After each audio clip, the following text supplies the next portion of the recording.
રહ્યા છો CNCC ગુજરાત। આજરોજ સિદ્ધપુરમાં લોકસભા સામાન્ય ચૂંટણી 3માં SST ટીમ દ્વારા બળિયા ચેકપોસ્ટ ખાતેના રોજ 12/4/2024ના રોજ લોકસભાના જાહેરનામા મુજબ હાઈવે પરથી પસાર થતી ગાડીઓનું SST દ્વારા ચેકિંગ કરવામાં આવી રહ્યું છે। સ્વાભાવિક છે કે ઇલેક્શન સમયે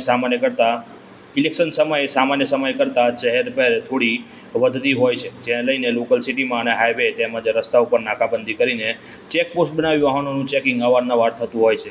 સિદ્ધપુર ખાતે પણ SST ટીમ દ્વારા ગેરકાનૂની દારૂ, લાંચની વસ્તુઓ વગેરેની હેરાફેરી પર એક ચાંપતી નજર રાખવા માટે SST ટીમ દ્વારા આ કામગીરી ચાલુ કરાવી છે, જેમાં ટીમ લીડર તરીકે વિપુલભાઈ પરમાર, સાથી પોલીસ કોન્સ્ટેબલ જિગ્નેશભાઈ ચૌધરી, વિડીયોગ્રાફર રાજ પંચાલ તેમજ GRD જવાન રાહુલ સોલંકી દ્વારા ગાડીઓનો ચેકિંગ સિદ્ધપુર મતદાર વિસ્તારમાં બળિયા ચેકપોસ્ટ પર ચુસ્તપણે કરવામાં આવી રહ્યું છે।